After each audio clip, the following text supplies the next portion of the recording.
Good afternoon, everybody. I have one very brief thing at the top, and then I'm happy to dive into your questions. So, over the last 9 months, the humanitarian situation in Gaza has been dire.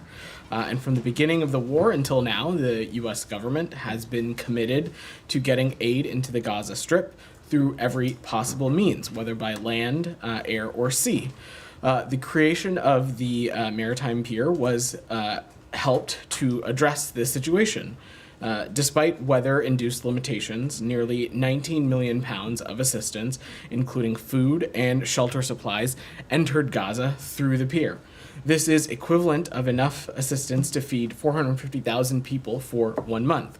The platform was helpful in allowing more aid to enter Gaza, both directly via the pier and through the Ashdod port, and demonstrated the value of having enhanced communication and coordination between the United States, the Israelis, and humanitarian organizations to improve deconfliction mechanisms. This coordination cell, which supported humanitarian maritime operations, has demonstrated that ongoing coordination between multinational and humanitarian organizations is vital. It is vital to the efforts to improve aid worker safety. In turn, creating a safer environment for aid workers will help humanitarian partners get assistance to people in the greatest need across Gaza. This model of coordination has now been agreed upon by the government of Israel and to be extended to all of Gaza. This new process will allow for safer movement of aid deliveries through all crossings, to include the vital land crossing we desperately need to be fully operational. The needs in Gaza are staggering, and the humanitarian conditions in Gaza are unacceptable, and very significant challenges remain for delivering sufficient life-saving humanitarian assistance to Gaza, including the closure of multiple land crossings, insecurity, and logistical and capacity constraints. From the early days following October 7th, the President, the Secretary of State, and the U.S. government worked to open crossings and to facilitate humanitarian assistance, and we will continue to press for the conditions to ensure the safety of humanitarian actors and activities, open additional land crossing, remove impediments to the delivery of humanitarian aid, and do far more to prevent the innocent loss of lives and the killing of innocent civilians, including, of course, humanitarian workers. We know that more aid needs to get to civilians in Gaza, which is why we are continuing to work around the clock to broker a ceasefire agreement that would allow for a massive surge in aid to all in need and to see the hostages come home. So with that, Matt, I am happy to dive into your questions. Just on the pier, so is it the view of the State Department that this initiative was cost effective? Matt, we believe that this was a successful initiative. It was able to I didn't provide. Ask you if it was successful. I mean, delivering one loaf of bread would make it a success, but was it cost effective? In terms of the technical breakdown, Matt, I'm sure my colleagues at the Department of Defense would be happy to speak to that. I know our briefing in a little bit later this afternoon. But what I can say is that we believe that this effort was successful, and specifically because the pier and its existence and the work that happened through it impacted aid delivery to northern Gaza. It successfully delivered millions of pounds of aid to the people who need it, nearly 19 million, as I mentioned, and its use helped overall the increased flow of aid and alleviate conditions in northern Gaza. Not at all to say that the situation is resolved or conclusive or anything like that, but overall it was a effort that we believe was successful. Okay, and then just at the very top of what you said over the last 9 months the humanitarian situation in Gaza has been dire. Is it the view of the administration that prior to 9 months ago, prior to October 7th, the humanitarian situation in Gaza was just fine? No, Matt, not at all. I was, of course, speaking in the context of the months following October 7th. Of course, the Gaza Strip has long been an area that has needed consistent humanitarian access, consistent humanitarian aid, and I didn't mean to imply the otherwise with my comments. Right. Thank you. Can I just follow up on the pier? Can I? Sure, Yeah, I'll come very, back to very- you, Jenny. I'm Then sorry. I'll defer to Jenny. Sure. But on the pier, Yeah. did it meet its goals? I mean, its goals as defined and so on. You believe that it met its goals? I know you mentioned that it fed 400,000 Palestinians for 1 month. That's 1/5 of the population for 1 month.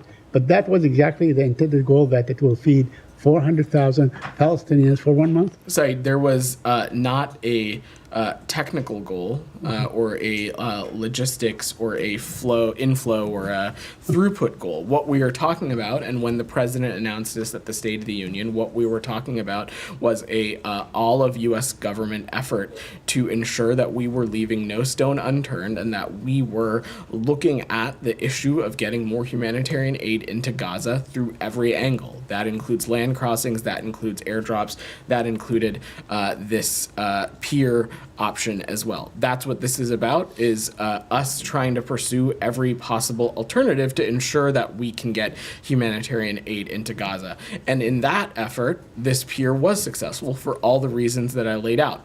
Now, certainly, as I said to Matt, the humanitarian situation in Gaza continues to be dire, and we will continue to work with humanitarian partners, with partners in Israel, partners across the region, to look at what other avenues are at our disposal to get humanitarian aid into Gaza. I believe Ashdod Port will continue to play an important role, especially for aid that is moving through Cyprus. We'll continue to work closely with our partners in Israel and others in the region to do everything we can to get more land crossings open. So this is not at all not at all to say that the humanitarian picture in Gaza is perfect. What I mean to say is that this pier served a purpose. We believe that purpose was successful in what it was able to accomplish, and we will continue to work hand in hand with partners at USAID, at the Pentagon, and the region to make sure that there are other avenues being looked at also. I defer to Jennifer, then I'll take my turn. Sure. Afterwards. Jenny, go ahead. Was this aid actually distributed within Gaza, Vedant? Because WFP had to suspend its operations due to security issues, and I know they did a one-off thing to move it all to their warehouses, but was it actually distributed to the people? My understanding is that there has been, some of the aid has been able to be distributed. I would defer to USAID and humanitarian partners to, again, speak to the specific throughput. But yeah, I don't have any updates on that beyond. And then the coordination cell you mentioned, when did the Israeli government agree to? I don't have any specifics on diplomatic engagements on that, Jenny. I will just know that this is separate than the cell that we have talked about previously. When So this is a new cell. Correct. This is specifically catered around humanitarian aid and as a out product of this pier. Isn't this something that the Israelis had said they were going to be working on after the deadly strike on the World Central Kitchen convoy? It's something that we continue to engage on with the Israelis when it comes to ensuring that there's clear coordination. And like I said, this is a separate endeavor than was being talked about then. Are there any updates on the opening of the Rafah crossing? Where do those discussions go? I have no updates for you. Again, we've talked about this before. Obviously, the closure of the Rafah border crossing is a logistical hurdle, but also, we've talked about this before, was an important conduit for humanitarian aid. We're continuing to work and have discussions around that.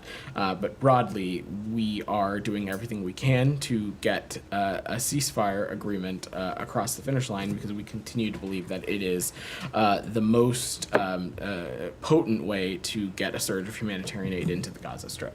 And then my last question on Gaza. There was a very disturbing BBC report earlier this week about a man who had Down syndrome, whose mother said he was attacked by IDF dogs and left to die. Does the State Department tracking this report? Have you asked the Israeli government to investigate? I'm not aware of this specific report, Jenny, and I'd defer to the IDF to speak to it specifically. Broadly, though, not speaking to this specific instance, it has been our clear call that rules of engagement, that protections for civilians be respected and abided by throughout the course of this conflict. But I don't have much about this specific incident, but I'm happy to check. Said, then I'll come to you, Nick. Yeah, the Israeli Knesset yesterday voted against the Palestinian state ever. Do you have any comment on that? Would that sort of make you adopt a different approach, or would you have like a mechanism to ensure that there is going to be a Palestinian state despite now it is legislated into law or will be legislated into law that no Palestinian state will ever emerge. So, look, Zaid, I'll let Israeli officials speak to their own legislative chamber and the actions that chamber takes. But the United States is committed to advancing enduring peace and security for Israelis and Palestinians alike. And we believe that the practical and way for that is a two-state solution, a Palestinian state that is standing side by side with Israel. We believe that is the only way to advance an enduring peace, and it is also something that we believe it is in Israel's security. To realize this vision, Israel must be a partner to the Palestinian people and Palestinian leaders. And as we have said before, we will continue to engage Israeli leadership at the highest levels in making this clear. Yeah, but the Knesset makes the laws for Israel, like our Congress makes the laws for us in this country. So, I mean, with all due respect, if it remains contained to rhetorical commitment, I mean, it doesn't make any difference. Would it make any difference? Is the United States, in other words, willing or able to take some steps to actually make this happen? I'm going to go out on a limb and say that neither you nor I are experts in Knesset law and legislation and things and products that come out of the Knesset, so I will leave that analysis to others. What I can say is that the United States approach to a two-state solution has not changed. Our prioritization of that has not changed. So can I just... Sorry. So you have no opinion at all on this? We certainly have an opinion, Matt. What I don't have is an analysis. What is it? Our opinion is that we believe that a two-state solution is necessary, not just for Israel's security. I know what your opinion on a two-state solution is. What's your opinion on the legislation? I think it can be safely implied that a piece of legislation that is in opposition to a two-state solution is not something that we would be thrilled about. But again, I don't have the expertise or the analysis of this legislation to know what bearing it would have on the overall process. What I can say, though, Matt, is that this is something that we're going to continue to engage directly with Israeli leaders on. We believe that this is the direct and most credible and real path forward for Israel's security to get the region out of an endless cycle of violence. And that's why we have continued to call on a two-state solution being a cornerstone of every iteration and conversation that we have when we talk about the future of this region and the future of the Israeli and the Palestinian people. Okay, but I'm just, it's interesting to me that you don't want to come out, you wouldn't come out and say, right, this off the top, in response to the first question, that this is something that you oppose, and that this is not, because I can recall less than 2 months ago, you guys weighing in very significantly on Georgia's parliament passing a law that you didn't like, on Uganda's parliament passing an anti-LGBTQ law that you didn't like, and there was no reticence at all, Matt, for you guys to call it out. And now it's like pulling teeth to get you to say something. I don't think it's like pulling teeth. This is something that my understanding is just passed earlier today or within the past 24 hours. What the full contents of this legislation are, I certainly haven't had time to read it. I can't imagine Said or you have either, Matt. Correct me if I'm wrong. That being said, our long-standing position on a two-state solution is quite clear, and we believe it continues to be the only way to advance enduring peace. And it's something that we have made clear with Israeli officials across its government, and it's something that we will continue to make clear across. All right, fair enough. But I don't think that you can cite chapter and verse of the Georgia law or the Uganda law either.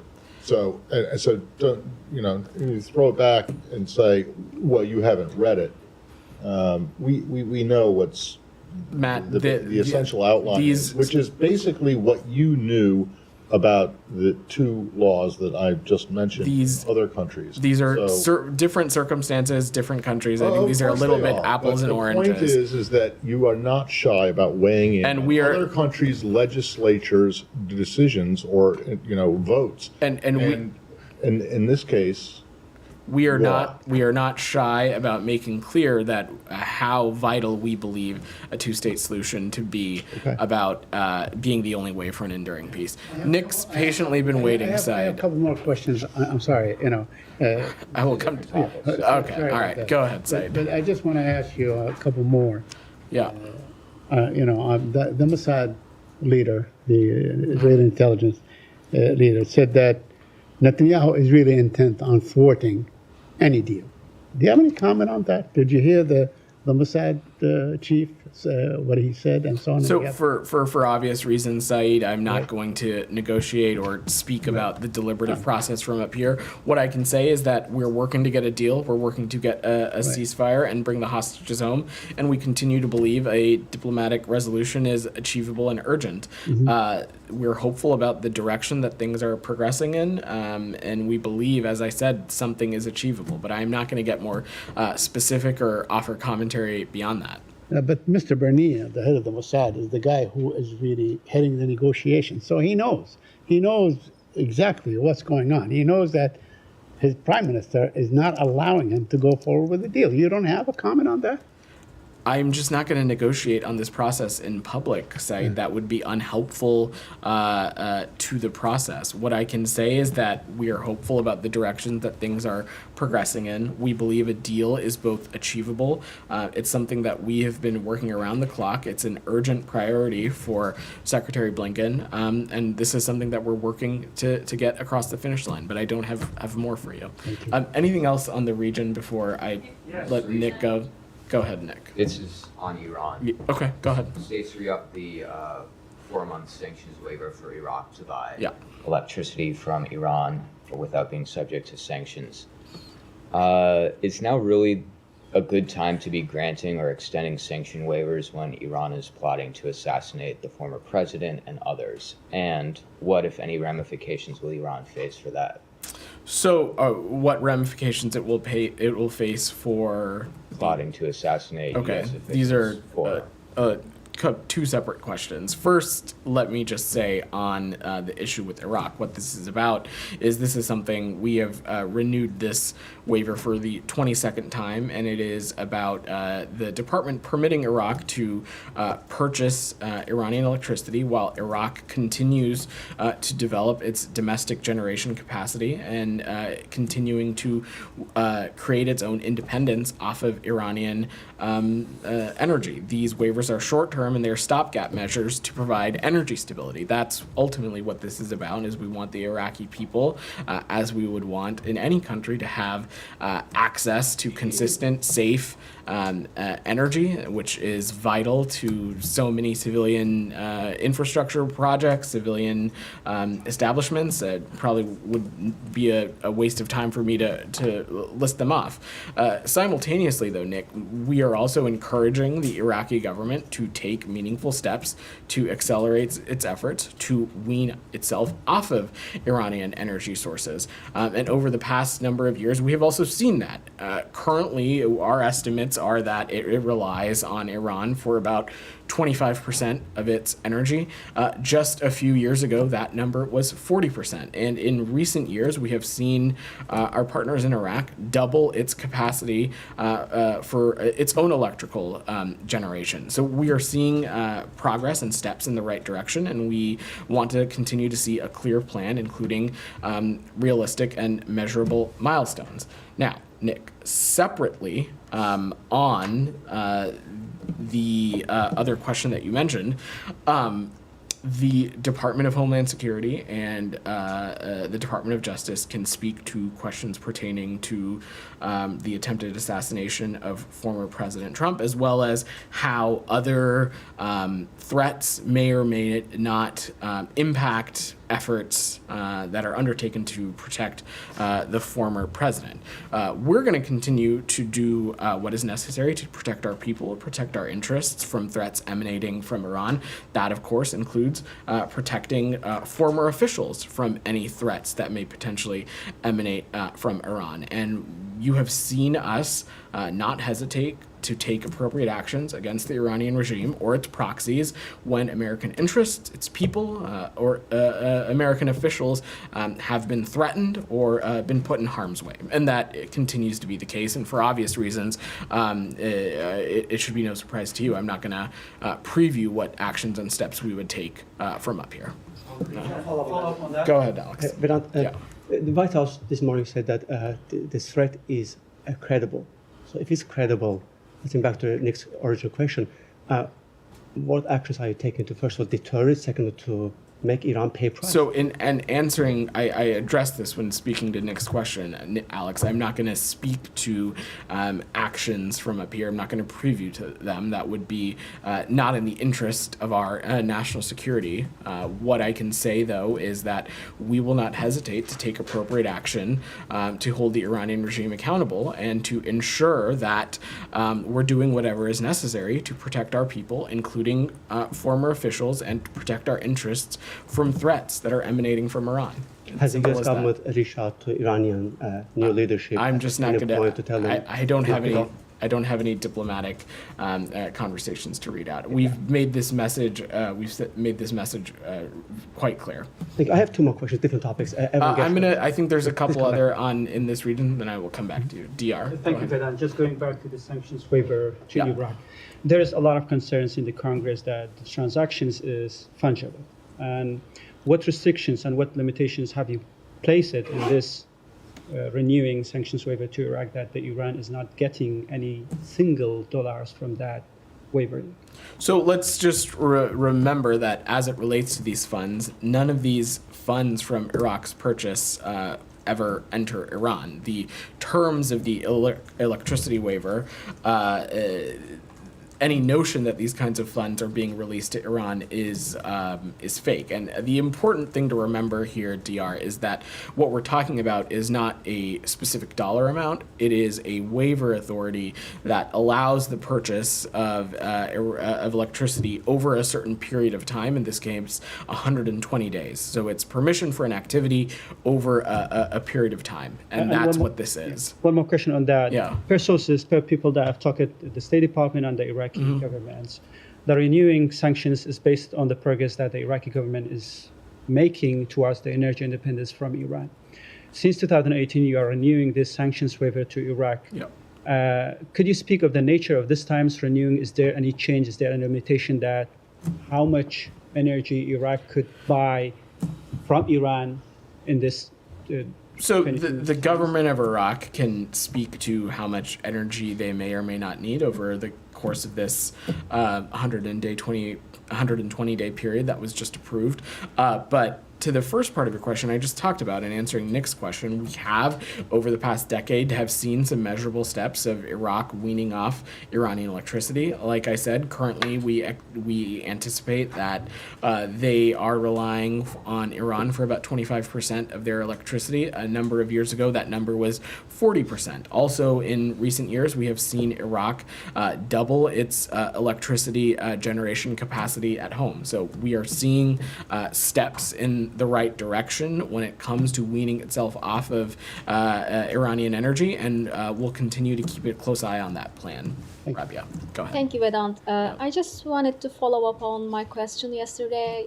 The photo of Israeli soldiers posing in front of the Turkish Palestinian hospital in Gaza.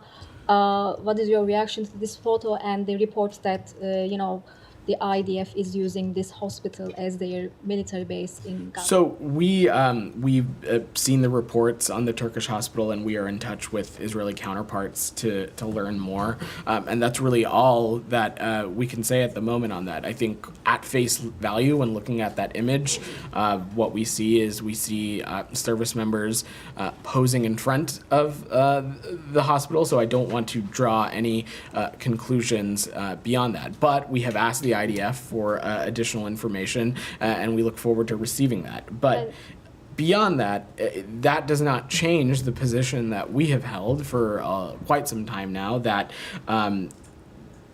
Israelis need to conduct their operations in such a way that civilian infrastructure, like hospitals, like schools, that harm to those kinds of infrastructures are not brought about by their operations. And that continues to be our position. Will the U.S. make its own assessment in this case on whether or not IDF is violating international at this law? Because point, this is not the first time we are seeing at photos this point, of we Israeli are soldiers at this posing point we in have front asked of our civilian infrastructure and using hospitals as their military base. There are many reports about that. We're in touch with our Israeli counterparts, and we're looking to understand more, and that's where we are in the process on this for now. Go ahead. Sure, go ahead. So Russia's deputy foreign minister said today that Russia does not rule out the new deployments of nuclear missiles in response to the planned U.S. stationing of long-range conventional weapons in Germany, with Interfax citing him as saying that the defense of Kaliningrad between Poland and Lithuania was a particular focus. Would you be concerned about such a deployment, or do you view this as posturing? And have you thought through possible responses? So certainly wouldn't speak to responses from here, and obviously colleagues at the Pentagon can speak to that in greater detail. Of course, any kind of rhetoric, language, when talking about the use or deployment of nuclear warheads is of course concerning, and something that we'll continue to pay close attention to. This is something that we have seen the Russians do and say, and thump their chests a little bit on for a number, for quite some time now, dating back to even the early months of their aggression into Ukraine. So I just don't want to speculate, but we are of course continuing to monitor closely.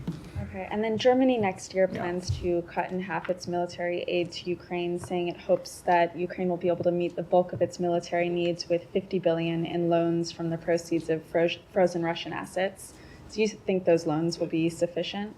So obviously, when we're talking about the use of those sovereign assets, that's something that the G7 worked very closely on. So we no doubt believe that is something that will be able to bolster the Ukrainians' efforts when it comes to defending their territorial integrity and sovereignty.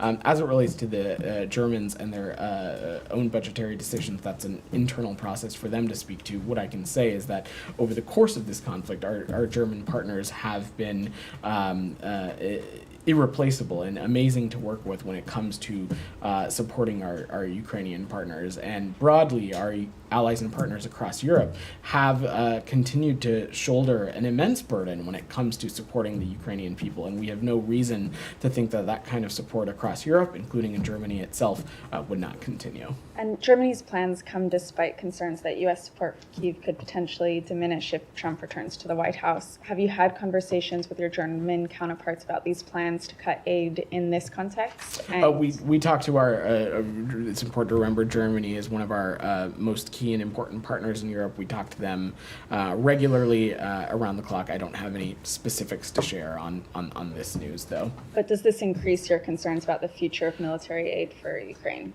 Like I just said, we have no reason to believe that aid from across Europe will not continue to be robust in supporting our Ukrainian partners.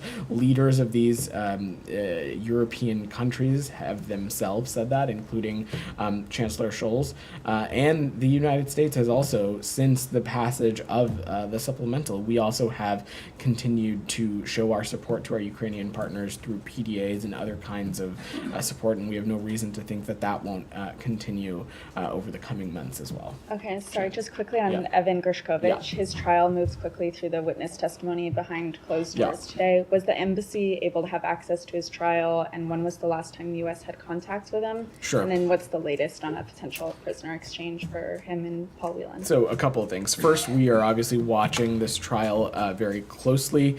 Embassy Moscow was not able to be at the courtroom given the short notice that they were provided of its date and some additional logistical hurdles that they faced. In terms of the most recent consular visit, Ambassador Tracy visited Evan on May 23rd.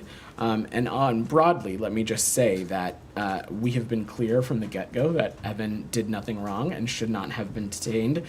To date, Russia has provided no evidence of a crime and has failed to justify Evan's continued detention. Evan should not be detained.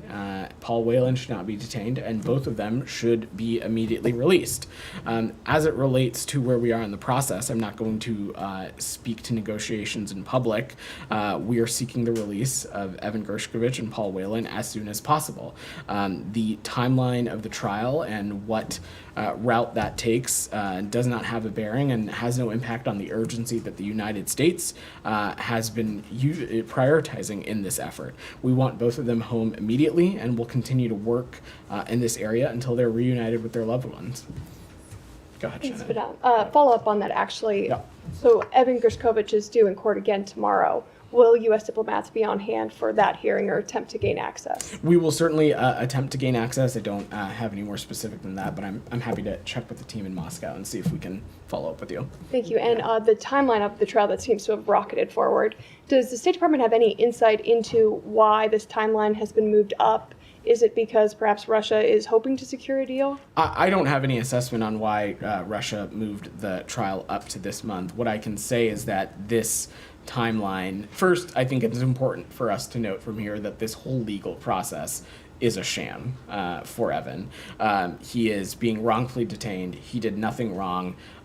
We have been clear about that from the onset. Again, I will use this opportunity to echo that Russia has provided no evidence of a crime and failed to justify the reason behind Evan's detention. Now, that being said, this fake sham legal process that we are seeing play out has no bearing on the urgency that we have placed on seeking a release of Evan's detention and seeking a release for Paul Whelan as well, and we'll continue to work that process tirelessly. Can I follow up on that? Yeah, go When ahead. was the last time there was any active, substantive discussion between the U.S. and the Russians I- on this matter? It should be no surprise to you, I would not speak to those kinds of negotiations or process from up here. Has there been any other offers put on the table after the ones that you guys? I'm just publicly not going alluded to negotiate in public. Thanks. Janie, go ahead. Thank you, Vedant. North Korea. Recently, a series of North Korean diplomats overseas are defecting to friendly countries such as South Korea and the United States. The reason is said to be Kim Jong-un's pressure to fund nuclear and missile development. How do you view this situation? Well, it certainly should come as no surprise that there are people in North Korea who want to leave the crushing oppression of the DPRK regime. Specifically, though, Janie, I don't have anything to offer on the process. I'm sure our colleagues in the ROK MFA may have more to speak to any specific defections, but from our vantage point, should be no surprise that there are members of the North Korean community who want desperately to be somewhere where their basic human rights are protected, where they have ease of access to democracy and basic human principles and freedoms. In a past year and a half, 20 North Korean diplomats have defected to South Korea. How many North Korean defectors have recently come to the United States? I'm not aware of such a number. I'm not aware, but I'm happy to check with the team for you, Jenny. Thank you. Yeah. Thank you. Go ahead. Thank you, sir. Two questions, please. Thank you so much. One, as far as U.S. diplomacy and foreign policy is concerned, this senator story from New Jersey has become a global issue now. My question is that many countries may have affected or may have benefited from his being on a long time on a foreign policy or a committee on international committee on foreign policy issues. How the relations will be with those countries who may have benefited from his being on the committee on. So, Goyle, I appreciate your question, but I am just going to defer to the Department of Justice, given that continues to be an ongoing law enforcement matter. And second, sir, as far as U.S.-India relations again, Prime Minister Modi's visit to Moscow, meeting with Russia's President Putin, was criticized here, even by the Ukraine president and many others during the NATO summit in Washington. So how our the relations with the U.S. and India is concerned as far as the visit and NATO here is concerned today, if you have any talks with the Indian authorities or foreign minister or any others as far as his visit to Moscow is concerned? Well, look, broadly, India continues to be a country in which we partner with in a number of key areas, and that was clearly on display last summer when we hosted Prime Minister Modi for a state visit. But beyond that, in the context of Ukraine and Russia's ongoing aggression and its infringement on Ukraine's territorial integrity and sovereignty, we continue to ask all our partners, including India, to support efforts to realize an enduring and just peace for Ukraine. And we urge Russia to withdraw troops from Ukraine's sovereign territory. Go ahead. Thank you, sir. Thank you. It's a Bangladesh issue. Student demand quota issue is in danger now. They killed more than 50 people today and 7 on 16th. 7 people killed on 16th. So there's a big chaos going on there. What do you have? The Prime Minister is ordering police to kill students, innocent students. They are demanding for quota. Instead of your merit should be your knowledge, not the quota. So they are demanding a whole Bangladesh is like chaos now. What do you have? What the United States of America stands for it? Matt spoke a little bit about this earlier in the week, so I will just echo that we're continuing to monitor the reports of violence from the ongoing protests in and around Dhaka. Freedom of expression and peaceful assembly are essential building blocks to any thriving democracy, and we condemn the recent acts of violence in Bangladesh. Our thoughts are with those who have been killed or injured by this, and we're continuing to rely on media and contacts on the ground for information. Number two is like military and BDR on the road. So do you have any comment on that? So again, we need to make sure that any kind of freedom of expression is happening safely and people are free from violence. That's something we're continuing to pay close attention to, but I don't have any additional updates on that. Thank you. Jolio, go ahead. Thank you very much, Vedant. First, a quick thank you from these 24 Pakistani girls who visited State Department just 2 weeks ago. It's a student program, STEM. They especially emailed me as well. These are some unrecognized State Department's workers who play a wonderful role in doing these projects and something the U.S. government does for these poor countries. So thank you on behalf of them. Just 2 questions. 50,000 Afghans in Pakistan are waiting to be brought to the U.S. $20 million, according to my banking information, is every month is spent on them by the State Department. Your comment on that, whether it's a good use of the taxpayers' amount, and also whether you are aware that these individuals that are there, they're involved in some anti-state activities in Pakistan. Are you talking about specifically those who are SIV? Those 50,000, not those millions of Afghans. Those specifically 50,000 Afghans that the U.S. has. They are holding them in Pakistan because the U.S. is doing their process to be brought to the U.S. Right. So for Afghan allies and partners who may be eligible for relocation to the United States through the various sort of pathways that may exist, whether it be SIVs or others, we continue to focus on doing everything we can to process those applicants as swiftly as possible. We, of course, appreciate the partnership of certain host countries, in this case of Pakistan, and we'll continue to do everything we can to process those quickly and efficiently. No, but what I'm saying is, are you aware that some of them are involved in supporting? I don't have any comment on that. Just one more question, sir. No. In Pakistan, several journalists have now started using this term emergency, which is basically a sweet word for martial law in the country. Has it passed your ears that these discussions are going on in Pakistan, and your thoughts on that? It is not. Thank The you. pink. Go ahead. Thank you very much. Yeah. please give us an update or maybe details about U.S. Envoy Brett McGurk's visit to Middle East? Brett McGurk works at the White House, so I will let them speak to any of his engagements. What I can say broadly about the efforts to get a ceasefire, as I said when answering both Matt Lee and Saeed's question, is that we are continuing to work this around the clock. We think that it is a vital step that's necessary to do everything we can to get the region out of endless cycles of violence. It will be irreplaceable in surging humanitarian assistance into Gaza, and it will be critical to making sure that all of the hostages are released as well. Go ahead. Go ahead. Thanks. On the humanitarian truce in Eastern Democratic Republic of Congo, what specific moves is the U.S. taking to ensure that this truce holds? So this is something that we are working closely on with the parties. We're going to work closely with the government of the DRC, Rwanda, and Angola to support regional diplomatic efforts to reach a durable cessation of hostilities and set conditions for the voluntary return of displaced populations. We're closely monitoring the truce, and we are going to work closely with the ad hoc verification mechanism. Since you've asked the question, I also want to offer that through USAID and the Department of State and others, we've allocated more than $620 million in humanitarian aid to the DRC in fiscal year 2023, as well as that, and that does not include our support to the UN peacekeeping mission in MONUSCO. And then what outreach is the U.S. administration making to Rwanda, which has been accused of supporting M23?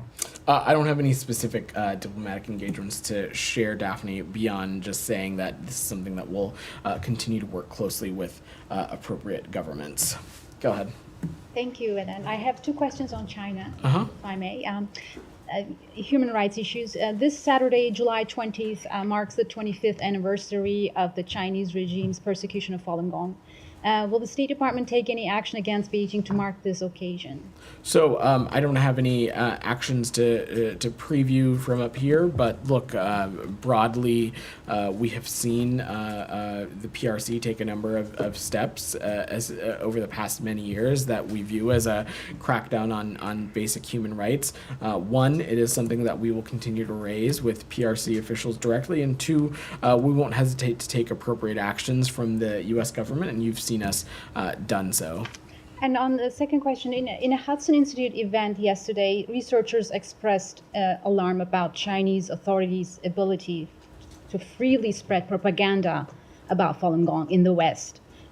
Is the State Department concerned about this, and what is the action plan to counter such growing influence operations in the West, specifically in the U.S.? I will speak to this a little bit broadly because I don't want to speak about this a specific context.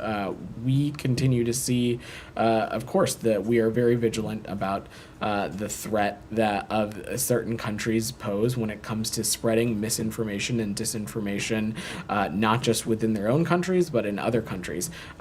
Domestically, here within the United States, that is not the purview of the State Department.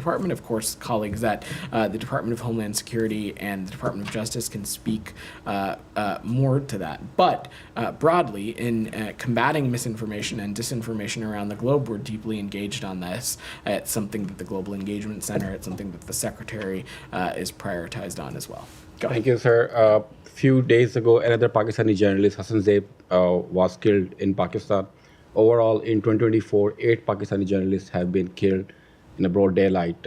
And these killings highlighting the growing threats to media workers in Pakistan. Any comments, any condolences, your thoughts? Journalists need to be protected, and they need to be allowed to do their jobs, whether that be the United States, whether that be Pakistan, whether that be in the Gaza Strip. That is something that we feel strongly, and it's something that is deeply personal to the Secretary. It's obviously personal to us and this team, having spending most of our days engaging with you all. But simply put, journalists need to be protected and need to be able to do their job. So last year, thanks everybody. Thanks everybody. Sir, thanks guys. 100%.